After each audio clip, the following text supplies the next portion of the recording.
Okay.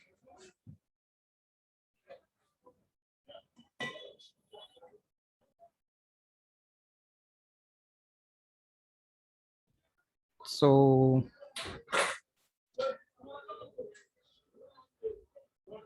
again, I'm going to just invite you people, everyone, to unmute and talk to us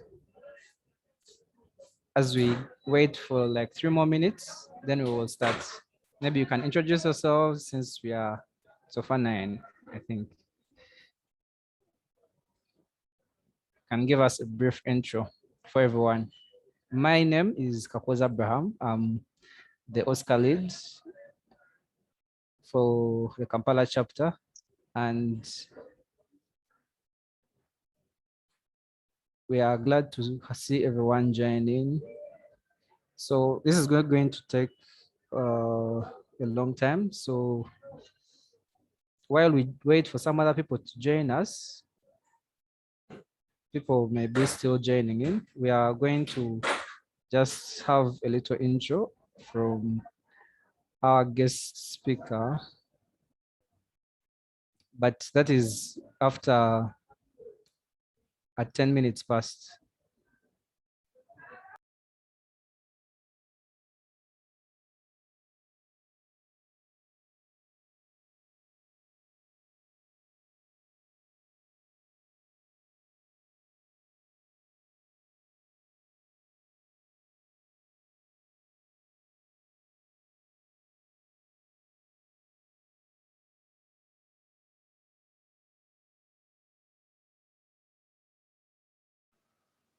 Hello. Well, I can see we have quite a number of people joining in.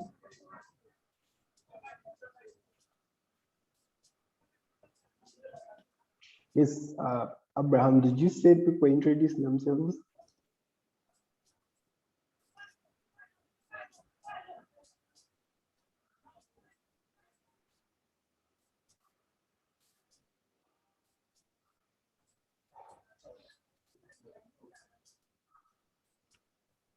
Hello.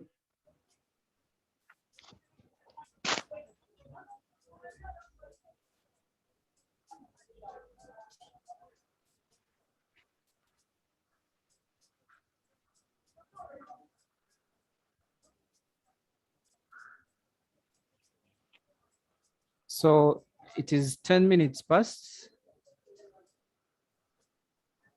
and I would like to welcome you all to the second meetup for the open source community, the Kampala chapter. We are going to be talking about how to make your first open source contribution. I'm going to allow the guests to give us a whole lot. So I'm going to just not talk much at the start, but give you a brief about what open source is. So open source is basically, okay, there are a lot of ways someone can contribute to open source. Some of them are going to be discussed in the, going to look at how you can make your contribution. And I'm going to allow our guests, who is Professor Emmanuel, to take on the podium, and I'll stop sharing my screen, I guess. Okay, so I would like to welcome Professor Emmanuel to give us an introduction, an open source contribution.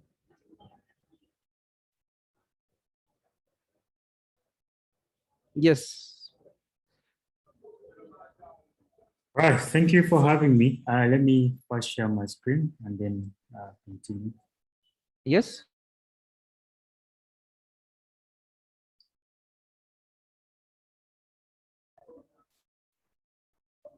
Hello. Hello. Yeah, I'm saying I'm sharing my screen. Then I'll start. Okay. Okay. All right.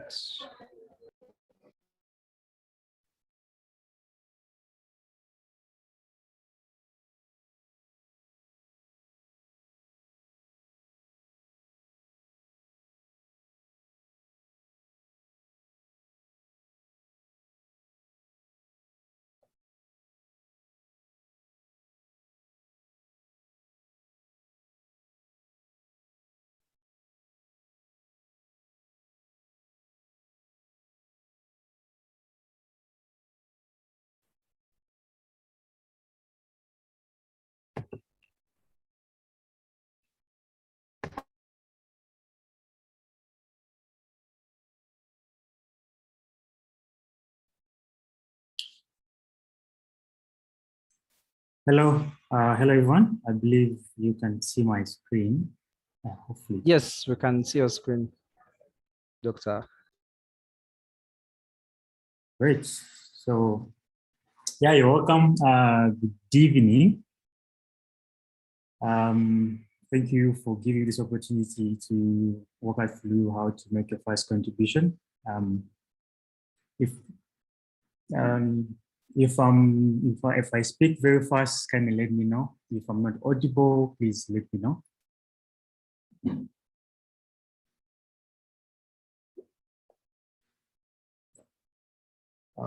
Give me 2 minutes. I'm trying to change my internet connection. All right, no worries.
Okay. All right. I believe you can hear me. So yeah, let's carry on. So I'm Emmanuel Christian. I'm glad to be taking you through this session, and I hope you learned something today. I'm the founder and CEO of Kubernetes, a software development and cyber security protection company. I also am a founder of Teach for Zambia, a non-profit organization working towards a day when all children receive quality education. And then Line Life Africa Hub. Line Life Africa Hub is one of the second hub. The first hub is in Chikali. So Line Life Africa Hub is going to be based in Zambia. It's one of the 21st learning methodologies, and we're basically a research learning hub using the 21st learning methodologies and Paladin. And then I'm a national focal point person for Florida in the US, state of Florida in the US, and also Zambia with the Space Generation Advisory Council. Then I also work with, I'm serving with Indigitas as the African regional lead for English and Portuguese. Indigitas is a global community of Christians passionate about using the skills of God. We organize global hackathons around the world, and this year we're having hackathons. We're having hackathon this October. Yeah, so open source contribution. So open source contribution is defined in different ways, but I would say that it's a great way to improve your programming skills, help others learn and also work in a collaborative environment. And many people basically many people are put off by the complexity of projects, thinking that open source contribution is basically all about coding. That's not true. When open source contribution, it's more about projects. It's more about projects, and one way you can contribute to open source one is writing documentation, reviewing code, translating code from different languages, structure and restructuring projects. Because when it comes to translation, I've always helped translate code from English to Dutch. I've mentored developers in the Francophone Africa to translate code to French. Those are some of there are some of ways you can contribute to open source apart from writing code. So, in simple terms, open source is software whose code is available for anyone, or is a software whose code is available for free. As a result, we hope to see the implementation of softwares and even contribute themselves to it. For example, GitHub recently launched a GitHub Copilot. Some of you are using Visual Code Studio as the code editor. So this is the repository for Microsoft Visual Studio. In case you want to basically contribute, there's a documentation, there's a guideline on how to contribute, and why people contribute to open source. And some of the benefits are contributing to popular software. One can bring great satisfaction knowing that knowing lots of people use your code, and then also it accelerates basically the progress of your programming skills in terms of writing code in real-world application used by people. To build, used by people building different side projects. And also contributing to open source, basically you can learn how to work in teams, collaborate, a collaborative environment. And also it can bring job opportunities because companies might not so contribution and offer a job. And then also you can learn new skills. For instance, if you learn a programming language, you can contribute to a project that is using it. And then also maybe non-technical skills like communication, project management, writing, creative skills, problem solving, among others. So the autonomy of open source projects. Open source projects are always written in different ways and different developers, basically developers structure open source in different way. But one of the things that are going to be familiar with you, and some of you are familiar, it's always there is an author, the person who created the project, and also who has the power to assign roles, and then also the owner who has administrative ownership of the project. For example, if I create a repository in a project, then it's a repository in open source Kampala GitHub organization, which means that GitHub is the open source Kampala authors as the owners. Then me, I become the author that created the project. Then we have maintainers. These are people who are responsible for driving the vision and basically they work more of like project managers, and basically there is also set guidelines on how best to contribute. And when basically open source contribution, basically maintainers are always basically PR, they always call them PR. And then also the contributors, these people are added by projects in another way and another. Then also we have the community members or the users. These are members that provide feedback and about the features, give reports. For example, I've been contributing on GitHub Copilot. I began as a contributor. Then last month I became a maintainer, helping basically approving pull requests and stuff like that. So yeah, so in every open source project, you always find information and guidelines about this. There's always a license, and then there is a README file which has the guideline on how best to contribute, and then also there is how to contribute. This is basically I'll call it basically a tutorial on how to contribute, but mostly.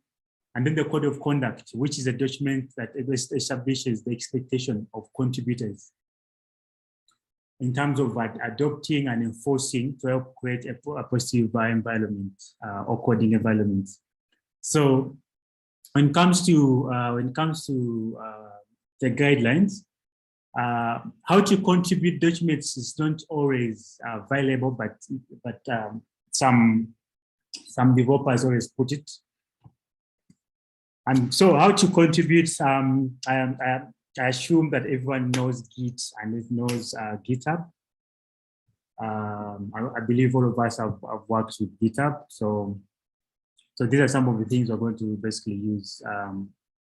We're going to be using GitHub in terms of forking, copying repositories, downloading repositories, and creating branches, creating pull requests, making changes, committing changes, fetching changes, pushing changes, opening pull requests, and Git workflow is basically used to contribute to complex code bases. And if you find majority of the open source projects out there, they're always available on Git. Yeah, so the link you see underneath is a link to the repository.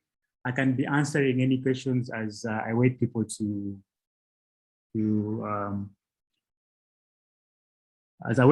basically access the repository we're going to be using for today's session. So feel free to ask any question. I'm going to give everyone 5 minutes, and then I'm going to give us 5 minutes, and then I'll switch. Then I'll continue. So I hope the 5 minutes will be enough for us to access the repository that we have created. Any questions?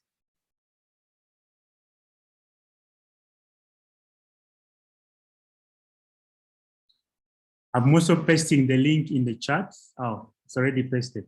Great. Thank you, Abraham.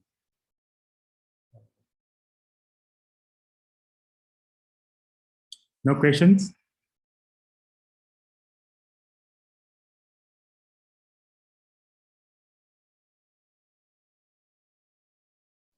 I think we should give everyone some time to see if they can access the repository. In case you have any challenge, you can just type in the chat, and we can always guide you through.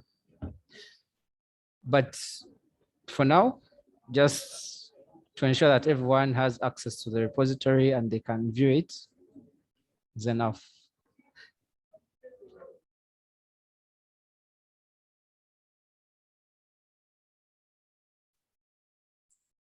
All right.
let me assume no questions, and then in 3 minutes, I will switch to the repository.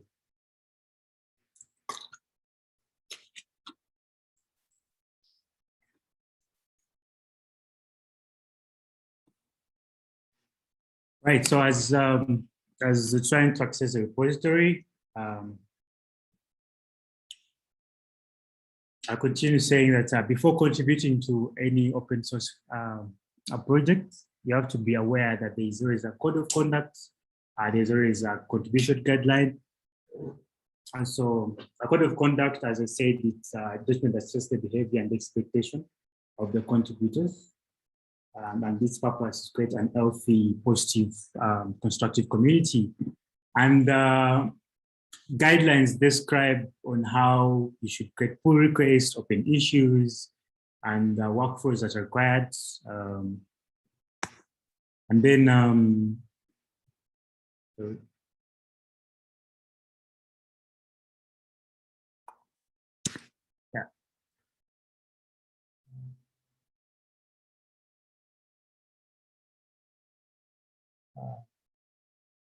Okay, thank you. yes, I supposed to send a link. Yes, yes, yes. And I pasted something different. Yeah, but that is also important. Okay, so Asimwe, the link is that one with Bitly. I think you want one with the github.com, but this will lead you to that one. So yeah. Okay, any questions?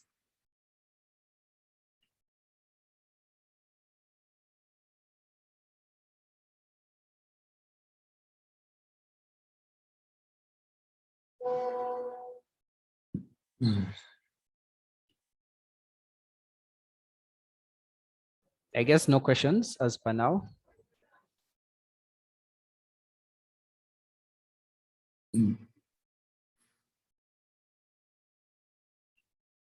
All right.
Okay, I think Professor Emmanuel just dropped off because probably the network issues where he is in Lusaka, but he's going to join back again. And okay, he's back.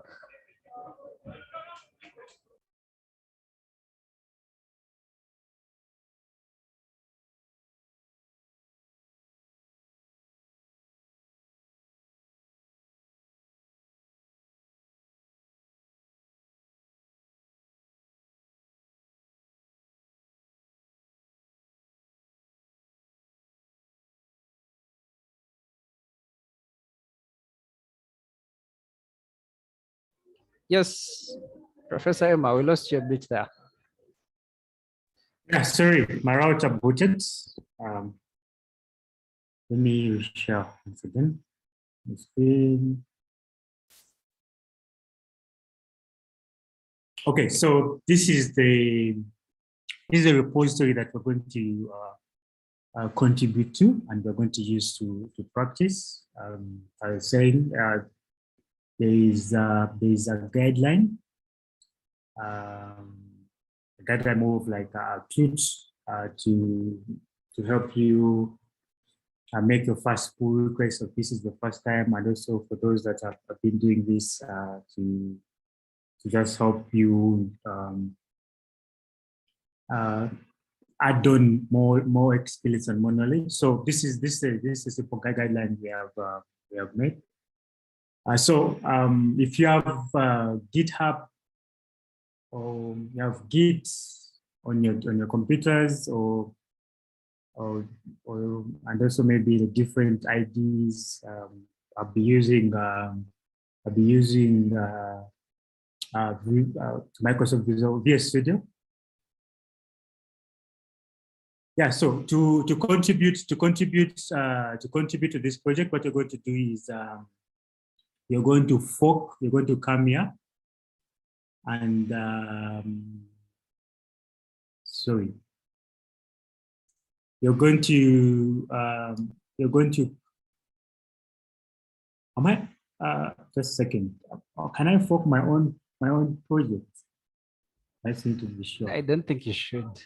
You already have your project. Yeah, I'm saying forking this repo, because I've tried to fork, but there's giving me an error that I can't fork my own repository. It's grayed out. Yeah. Okay. So basically what you're going to do is you're going to fork this project and make changes in the repo. The changes you're going to make is so you're going to fork and make changes in that repo that you forked, and then also on that same repo you're going to click on a pull request and then raise an issue. An issue can be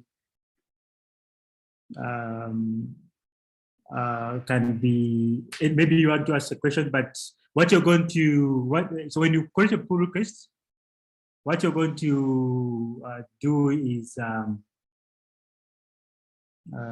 you will add the changes you're going to make in the repo is going to be your name, your GitHub username. And then another way you can basically do is you can clone. This is the URL to clone. So for you to be able to clone, you make sure that the URL has your. So after you make sure that the URL has your name. So when you clone it, it's going to create a name, and that name should be your GitHub username, and then also the name of the link to the repository. Then you're going to download it, and then you're going to be able to now either maybe access it via your VS terminal, and then so what you're going to do is in your terminal, I'm trying to see whether, okay, let me see.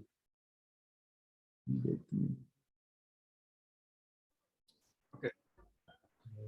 I guess is there anyone who has a challenge cloning and or forking the repository?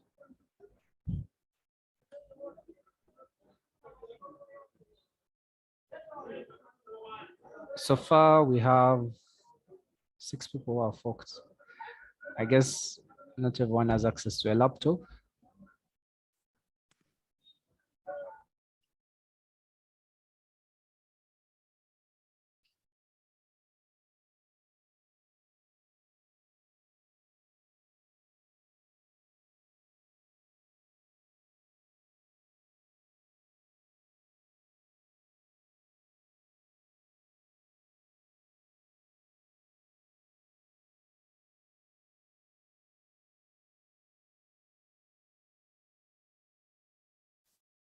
Yeah, so those that don't have access to a laptop, this recording is going to be available. This repository is going to be available. Also, the slides are going to be available, so you can be able to practice at any time, at any day. And so those that have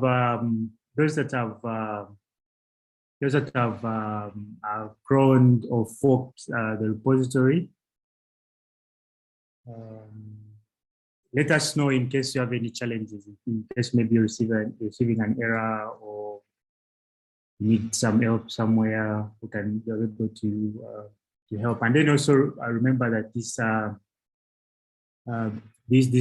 guideline, this it has basically a guideline on basically it has an article on how to basically clone a repo and make changes locally. And then also, yeah. So after cloning, after cloning this project, you make the branch, and then you add your name. You add your name to the branch, and then state the changes, and then after stating the changes, you commit, and then you check the status. So when you then have, sorry, oh, there's a question. There's a hand. Yes. Please go on. Carry on.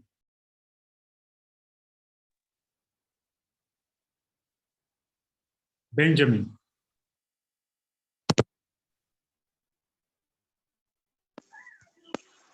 After cloning the project, how do I access it on my desktop? Do I create a folder, then I paste the code in, or how is it? So when you clone the project, that folder which that project that you've cloned is going to be a folder. So you're going to have to access. So when you're cloning, I don't know which direction on your computer I basically directed it to, but just know that that repo that you cloned, it is a folder of its own in your computer. So maybe maybe what we can do is, can you share your screen and we see how we can help you to access that folder?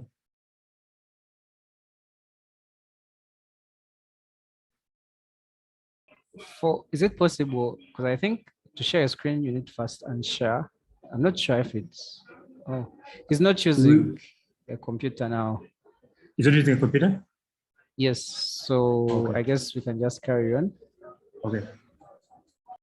Any questions?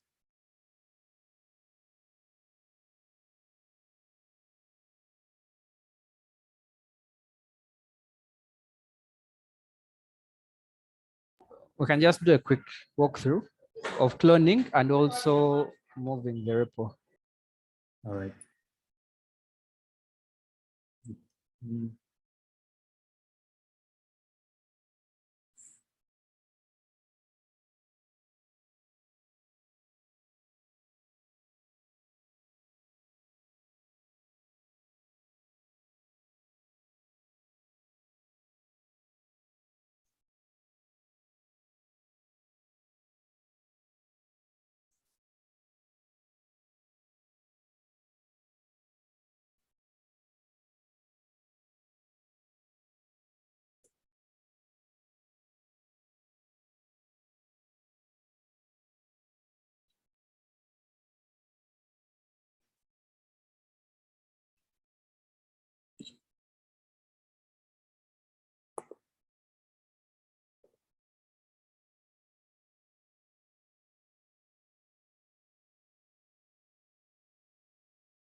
Okay, so to clone, I'm going to go back to the link. Copy the link.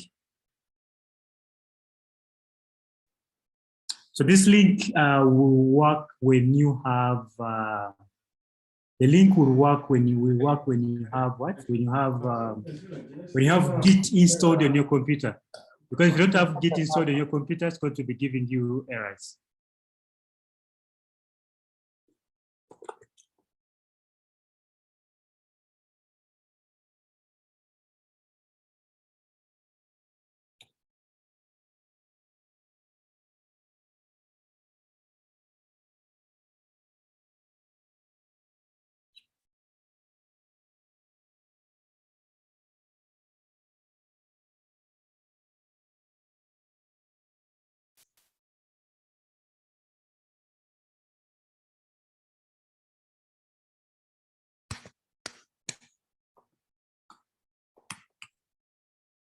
Give me a second.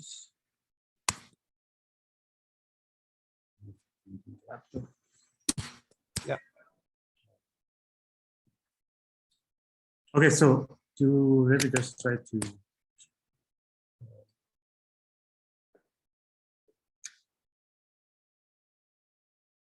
All right. Hope that is visible. The Git cron. Okay.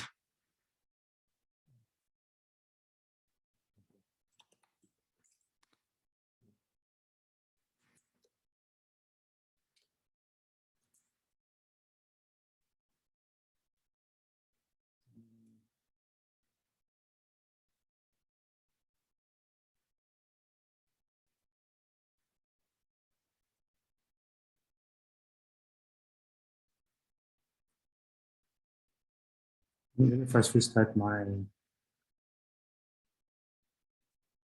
VS Code.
Give me a second. I'm giving access, authorizing GitHub to access my VS Code.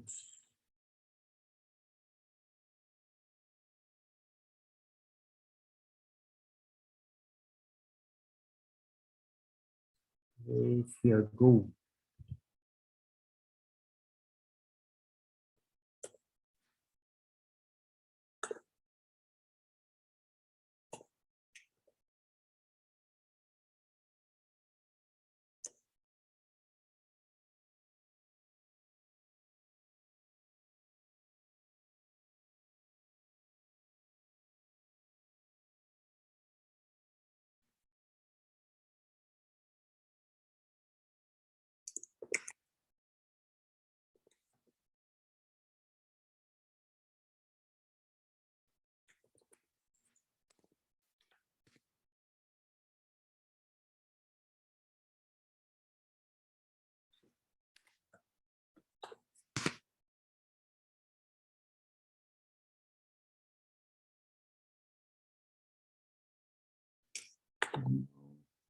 On.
For those who are joining in, I'm going to just share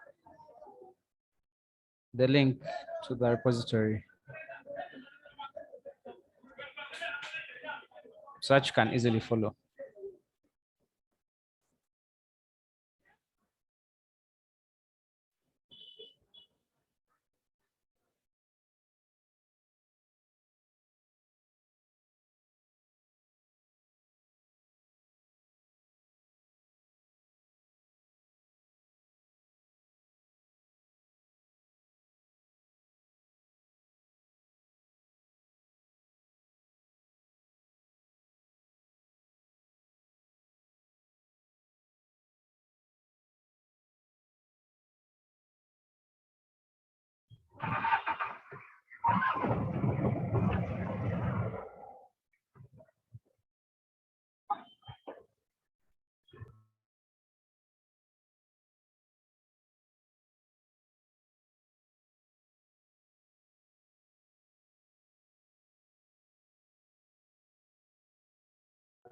So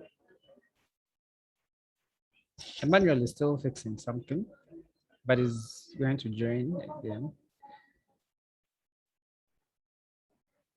Well, I guess you're all looking through the repository. I've shared the link in the chat so that you can all have access. Even some people are still joining in.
So I think it's easier when I know some people have already finished this and we're done with the whole.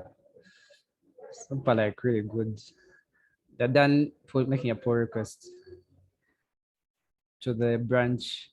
But if you are following through, you can just clone the repository, then it's just a walkthrough. So you follow the steps from the how to clone the repo and make local changes. I think Emmanuel is going to be able to share the screen in a few.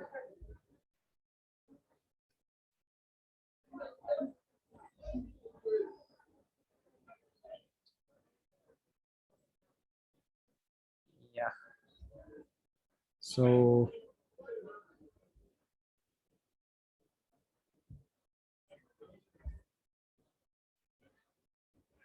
okay.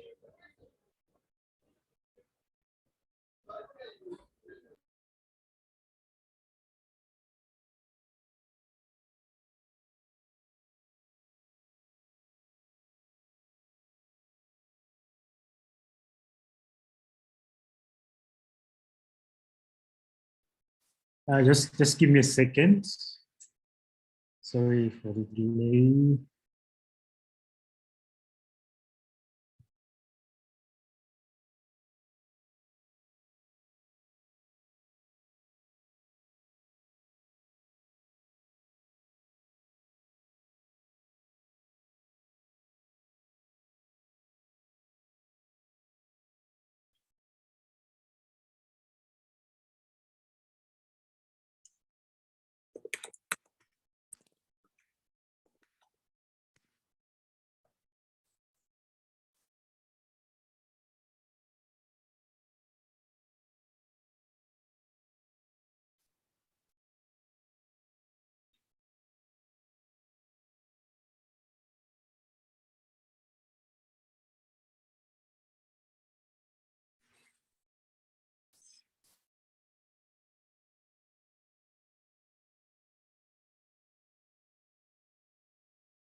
So those that have grown, I'm seeing 2 pull requests so far.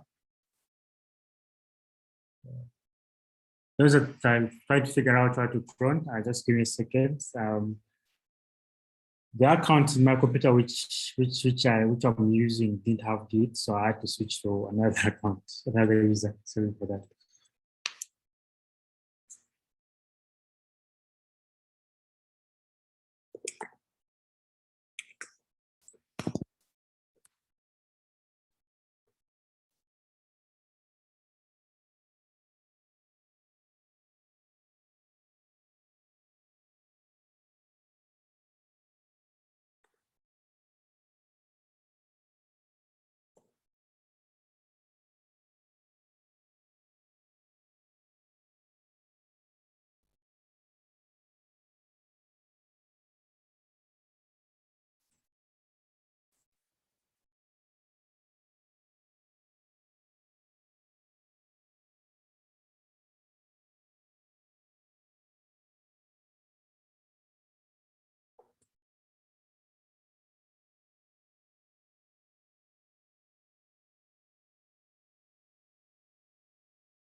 We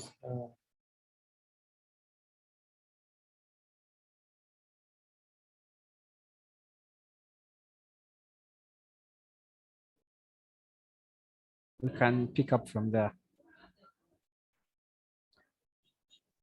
So we just, if you're joining us, you're going to just click fork.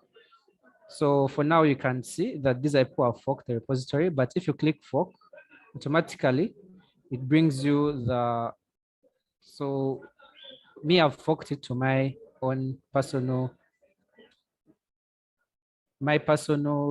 profile, as you can see me here. And after you being able to fork, the next step here from the file, from the contribution, which is telling you how to contribute, this is a markdown file, is you have to clone. So in my opinion, since I've forked this repository and I have it running on my, so I'm going to use this link. So this link is in this structure. It has your name. It's not the one that, so I can open my terminal. Let me share my entire screen.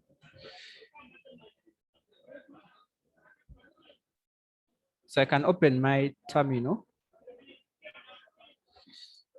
and I'm going to just make a new repository called open source so that I can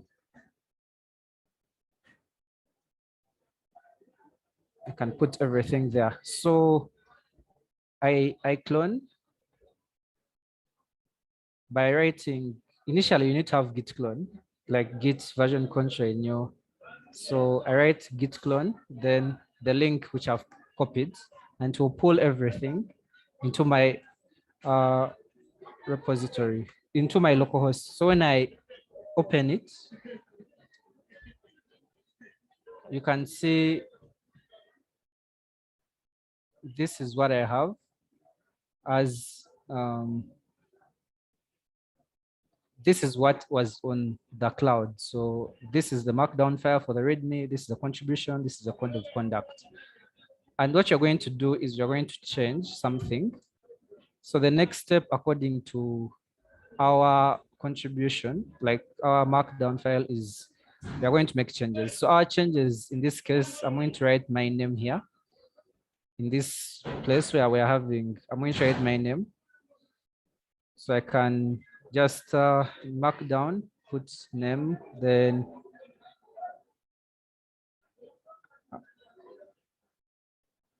I type in something when I want to make a change to include my name. And oh, it's going to cause conflict. So after doing this, I save. So automatically it's saving. Then I can go to my terminal and I do the, I check the status. So no, I'm going to first navigate into the repository which you created. Then I can check the status. So we realize that we've had changes. So that's why it's in red. It's showing that the README file was modified. So if I want to add the changes to my staging area, so I'm going to put git add, then the name of the file that I want to add with the changes. So after adding it, if you check, I don't know if you can see my screen very well. Letters are quite tiny. I need to zoom in a bit. But after being able to add, so it has been modified and it's now green. That means it's in the staging area. So after that, I'm going to commit. Committing is basically pushing it like somewhere in a certain location that is going to be stored as a snapshot in time. So I'm going to say these are Jerry's changes. When I commit, I am now able to review and I realize that everything has been pushed. Everything has been committed. Like I have no change that has not been committed. Then the next thing would be I have to push it to the remote repository, which is the GitHub cloud. So to push, you can write git push -u, then origin, and the name. So you can just put git push, should be able to push, or you put -u origin, then the name of the branch. Because for me now, my branch is the main branch. But if I'm able to go to my repository here and I check out the README file, you can see this is a change I made. So after me making this change, I can actually make a pull request. When I go to this, there's a tab called pull request. Then you click new. And when you click new, you have this. So there's this is the branch. This is my name, Kakoza Jerry. This is where I made my changes on the main branch. And then I want to merge them into the OSCA Kampala Chapter repository for the first contribution branch. So normally when I'm done, it's showing me what I changed. So it shows me that I deleted this, and on the right are the new things that I made. If I click create, I can write a short comment on what I did. So normally these comments have to be descriptive in such a way that you can have Abraham. So they have to be descriptive depending on the change you made. So that the people who are merging can be able to clearly understand what you're doing. Abraham's name added to the README file for tracking probably. And I click create. So when I click create pull request, so this is the where you can create a pull request. So after you're done making your pull request, so we can actually go back to this. So we can see we did this. We navigated to the folder we are at. I needed to create a new branch. So this is how you create a new branch, and you do this. So normally you can create a new branch, but if you're already doing it, you can create a new branch sometimes if you are actually working in the repository and you're like, if I was working in the OSCA Kampala chapter as my username. But sometimes you don't need to, because you can just merge them. But it's always advised to create a new branch so that you can easily pull in the changes that are made continuously. So to create a new branch, I'm going to just show you here. I do git checkout branch, then I'll name my branch Jerry. So here it shows that I switched to the Jerry branch. And after switching to the Jerry branch, it just picks a snapshot of whatever is in the current state in the main branch, and it puts it all in the. So when I'm pushing my changes, probably I can make more edits. So I'm going to just make another edit to this. I'm going to make another edit to so I can open. And I make another edit. Let me say, I realize I wrote my name badly, so I'm going to just make it double R. So you can see here that I'm on the Jerry branch. So when I go to git status, it shows me what I changed, and I can add it. Then I check again just to ensure that I've added the right thing. Then I'm able to, so these are commands you get to learn. I'm able to commit.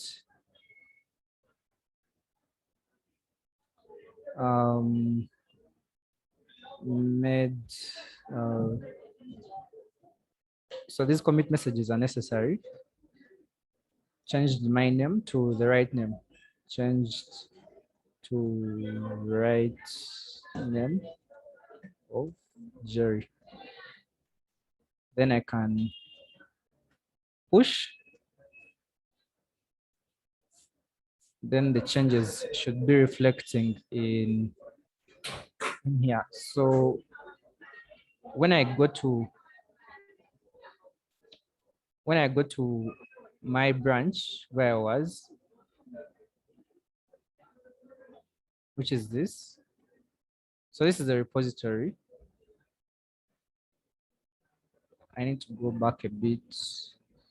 Yeah, so this is what I cloned. This is the code from where I cloned. I realized that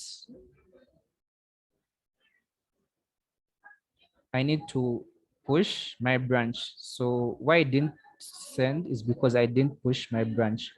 So to push a branch, you need to specify it. So git push -u origin, then the name of the branch. So my branch is Jerry. And right now, when I go here, it shows that I created another branch. So you can actually see when you drop down that another branch has been created. So you can toggle and make changes from this branch as you are editing, so that you don't work within the main repository. Because sometimes you want to keep the main for the stream work and you want to work with the other branch for your other features that may or may not delve into the main branch. So you don't want it to be a distraction as you keep removing and adding other things. Then I'm going to just continue with this, how it was flowing. So the next part is add your name, which we did add. and also the GitHub profile. So I've done this, added the README, like, or you can add dots to add everything. Then you commit your message. So when you're done committing, it would be add, then the username. So in my case, it would be Kapoza Jerry. Then do the git status, which we've done, and also git push origin, then the name of the branch. So I think you can gauge and see why we actually had to put the name of the branch, because if you don't, and it's not the branch, it's not the main branch, normally the default is main, but if it's not, you need to put the name of the branch to show that you're actually pushing to the main branch, to the Jerry branch, or the, but it's all the same. Then after me doing this, the maintainer can easily come here and they see that, well, Patrick made changes. So if I'm the maintainer for this repository, I can come and view the changes that were made. So after me viewing the changes that have been made, and I'm well uncertain that these are the right changes that need to get into the branch, I am able to come here and I merge. So I can merge as myself. So when I confirm, these changes that were made by Patrick are pulled into the repository. So all these pull requests are going to be merged. So when you come back, we can see some pull requests that have been closed. So this one was merged, and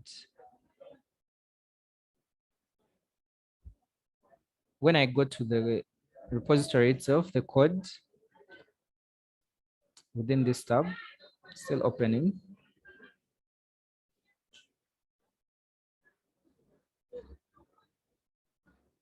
We can see that this is the change Patrick made. So then Patrick's name is here. So now everyone who comes and forks this repository and clones it, they will now be changing and they'll have this name, which is Patrick, not the changes that were there initially would be. And the good thing about JIT is that you can always revert. So I'm going to merge a few changes here. So we have Hassan. We are able to see the changes he made. And if we are all conversant and we are well assured that these are the right things that need to come into the repository,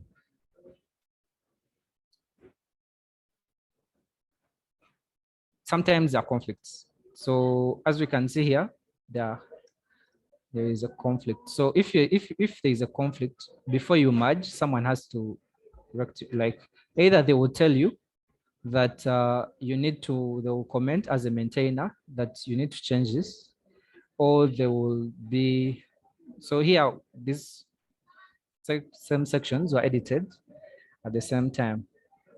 Yeah. So what normally can be done is these conflicts are like resolved. So when I go to I can easily resolve this, and I leave. This is how this is the back end, how the maintainers will be doing it. So some of them have good tools that they can use. So I can say it's resolved, and then I can confirm. Some of them will send back reports. So they will comment it out and they'll send back a report and say that you have actually done this, which is not supposed to be done. So I'm going to confirm that merge into the main. And I'm wondering if anyone has any questions, but that is what we had for now. Feel free to, so we can see here, we resolved this, and we have this is Hassan, this is Patrick. So this is a resolved conflict. Any questions? Anyone who has an add-on, they can talk to me.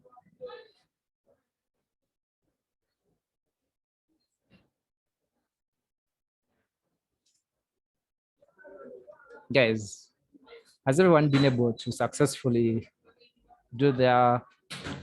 make their pull requests? Because I'm going to merge everyone who has, well, if we don't really erase the entire structure of the code, but if it's a successful merge, I will definitely merge it.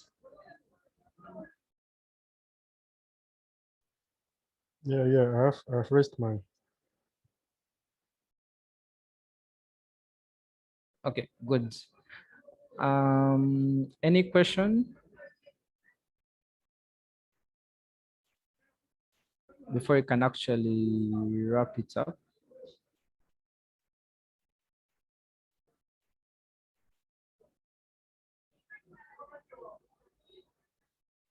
Yes, Asimu. Yeah, thanks.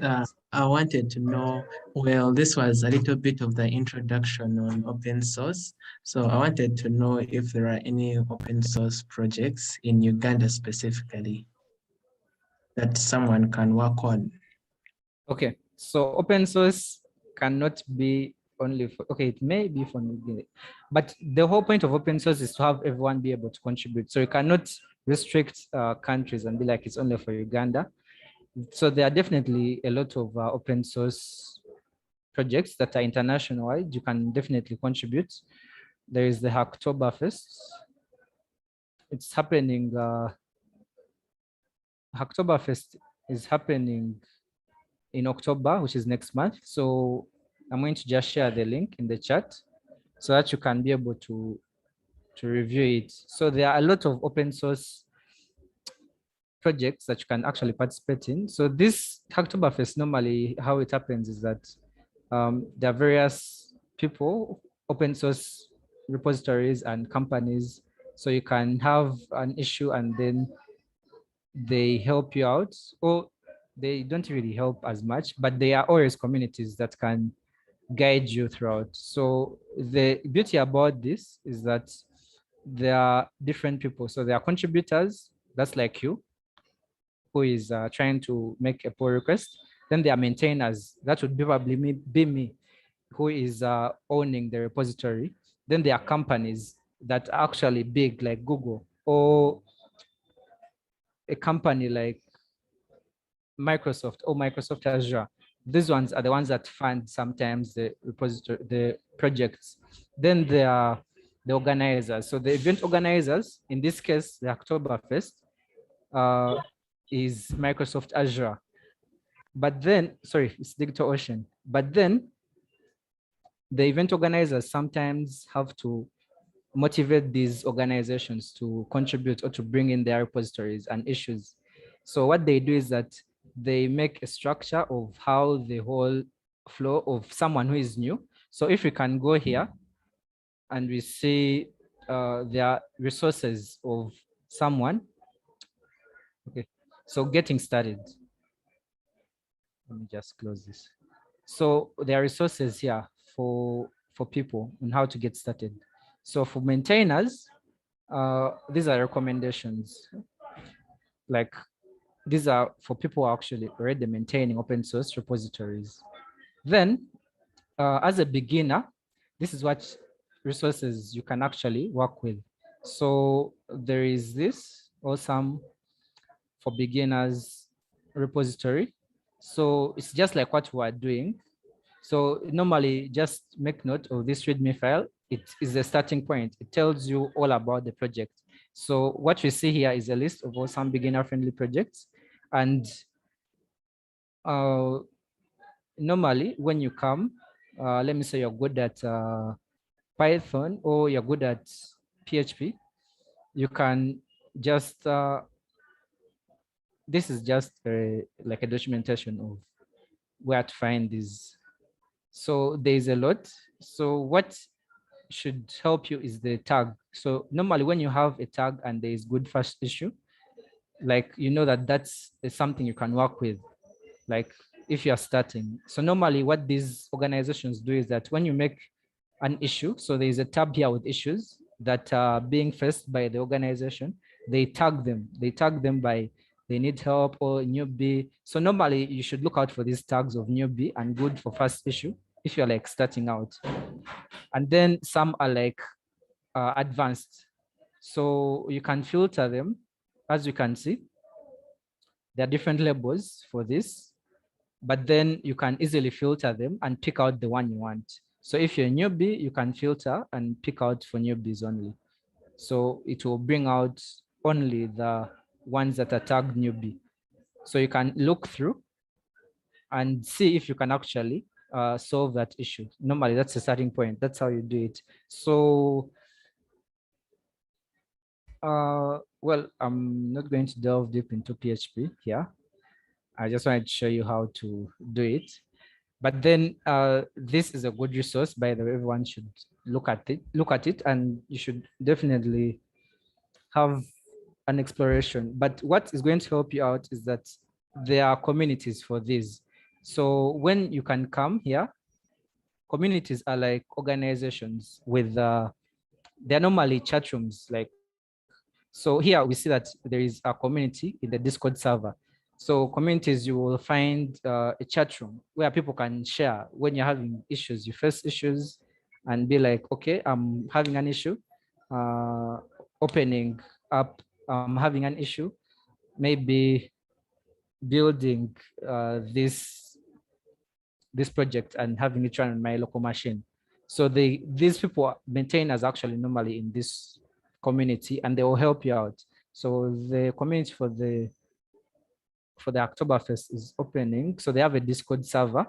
So just know they have a Discord server where people can communicate. So the Discord server has various channels. So we see we have the support, we have the project sharing. So these are all resourceful, like a lot goes on in here.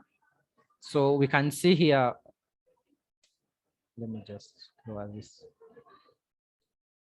Hello, someone is asking. I've seen many people emphasizing how you can learn anything from the internet easily, but the problems are there is no structure, like many options for the same sometimes. So this is like someone's pain point. Then keep all the above points in mind. So this person says they have started a CS Wala. It's a platform for containing all resources that are required to learn. So you can look at them. Then now you see now another person came in and they're like, I have a project. Then it logs from where or which site the Discord bot invite link was accessed. It was written in Python and Django. Like sometimes there are people who are asking normal questions like, how do I do this? Beginner friendly. Other people be trying to push their motives. But mainly since there is a code of conduct, people are always encouraged not to advertise in these platforms, but just to keep it more on the mission for the whole organization and what is going on for the whole project. So we can see contributing. These are guidelines for how to make a contribution for the Oktoberfest, but everything is all here in the website. So you just need to know where to get the resources. Okay. I see we have, hello moderator, sorry. I joined late, found the presentation midway. Is it recorded? Yes, it is. And shall I be able to get the recording? Yeah, most definitely. We'll be able to share this recording for you guys to be able to view. Like, I'm going to share the recording with the group. Any question? Like anyone else?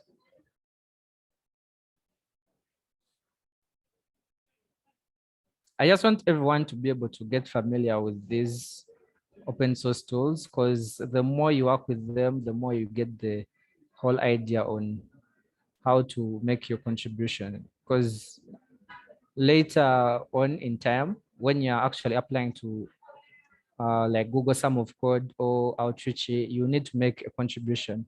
Like you need to actually make a pull request and it's merged before you actually consider to join these internships. So this is something every maintainer and every person who is interested in working with open source needs to understand.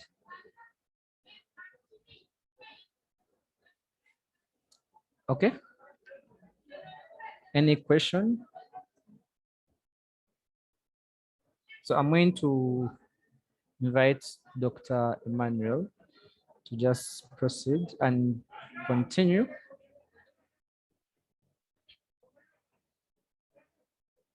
Yeah, Dr. Emmanuel, you can please take it on from there. Thank you, Abraham. Sorry, guys, kind of went off and then on, went off and then went on. I use two accounts on my laptop. One account does cybersecurity work and the other one does technology work. So on the other cybersecurity work, I had forgotten that didn't have GitHub. That's the reason why I went off to try to switch accounts. But Abraham, thank you very much. Yeah, so maybe to add on from what Abraham has said is contributing to open source is really a great way on how one, as a member, saying that basically improving your skills and contributing to big projects like Facebook, Google, GitHub open source projects. For example, actually, the majority of tech jobs right now, there is ask for your GitHub profile, and statistics say that 20% of employees are being bought from GitHub. Reason why they're being identified is just open source contribution. Remember even sometime last year, someone reached out to me from LinkedIn, a company where I was interested for a job, because they got my profile from an open source contribution I was working on. So really, open source really is one of the great ones. In terms of job network, you can network. Even right now, you can even include in your CV that I've contributed open source on these projects, on these projects, on these projects. Yeah, so this was just a glimpse of what open source is all about and how to contribute open source and how it can be a benefit to you. And so there are a lot of open source projects happening, and every year there is Oktoberfest, and the advantage of Oktoberfest is you contribute in a different way, either reviewing a document, translating a document, reviewing pull requests, comparing code, organizing technical documents, and then every pull request you make. Normally the prize for Oktoberfest, so basically to encourage Oktoberfest. Basically, the reason why Oktoberfest basically is always was created is to encourage developers to contribute. So any person that contributes to Oktoberfest, they always get their profile from GitHub, and then they always receive swag, stickers, stickers, T-shirts. They ship those swag to you. So yeah, so basically, Oktoberfest is coming.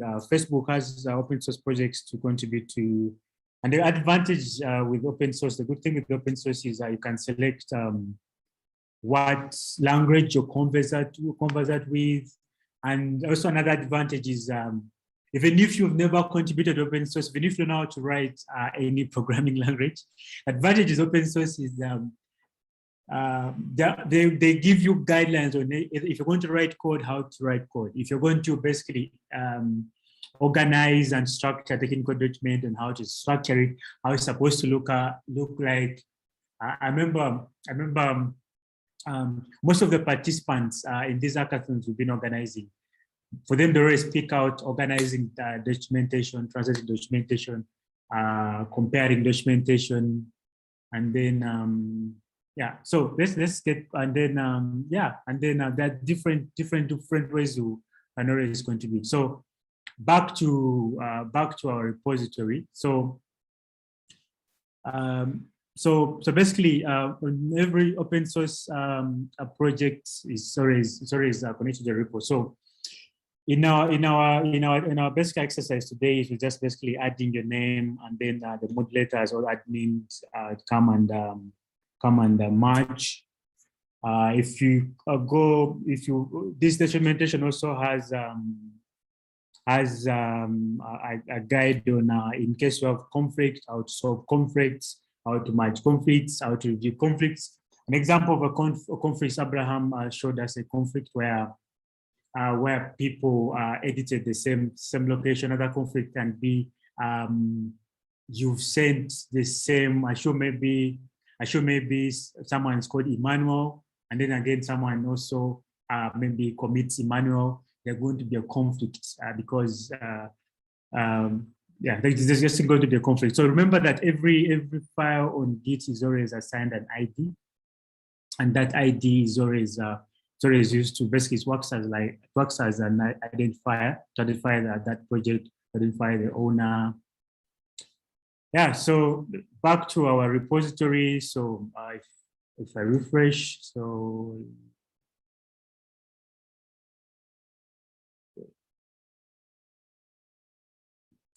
okay, so our repository so far, let me see how many people have, so far there have been 12 people have forked, and then there are 5 pull requests. Yeah, so in case you have any questions, feel free to ask.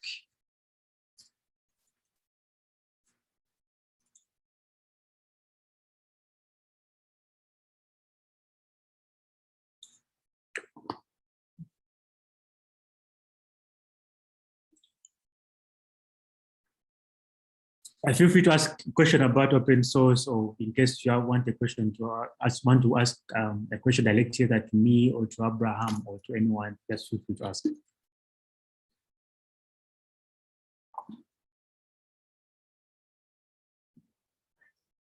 Okay, I think there are no questions, and I'm going to just say, well, this session was basic introduction on how to make a pull request, merging conflicts, and these are the basics. These are like the building blocks before you actually get to the big projects.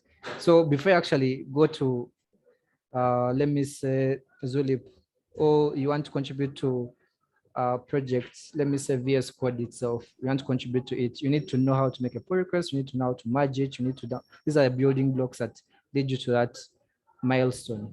So you would know all the code in the world, but you need to understand how to work in a team. So the Git helps you to collaborate and work together. So anyone can work with the other person at any given point in time, and they'll be able to see exactly what they're all having. Like you can be able to see and imagine or pull in the changes that have been made by your friend. Let me say Emmanuel made the change today, and you want to also add another feature. So you can actually all bring in these other features together in one central repository by making a pull request to that repository, and the maintainers will help you out in the merging. So you don't need to worry about the merging, but you need to know what happens in the background. But also some maintainers may not have full time to attend to all your pull requests in real time. So they may have other work schedules. So don't expect it to be instant, but they will come back like probably every 2 days, they come back and look at the repository. But some repositories actually well actively maintained. So these people actually maintain them as jobs. So they will look at them probably every 3 or 4 hours. So don't be bugged up. What you should know is that people are always contributing and making their changes. And there is always a prize, because nowadays they're having bounties awarded to every feature that someone adds. There is a bounty program by it's called, is it Open Contribution? Every feature they give you $300. Not just the bounties, but there are also internships that pay as jobs for these organizations. And it's a plus also in your CV when you're applying. It shows what you have been doing, and it helps you when you're actually applying for a job. Thank you. I want to wind up the session in a few. We've gone over like by about 30 minutes, but we are always available. I'm going to just share a chat link in case you want to join the community. Just join in and we can always have a chat. We have a Discord channel, we have a WhatsApp channel. So we have all those for everyone to ask questions where they have issues, not even just asking questions, but other things where you have some code related challenges, we can always help you out. Thank you everyone for joining in. And I'm going to just wind this session. So the link is in the chat for you guys to join. Just feel free to also text me if you have any queries. All right.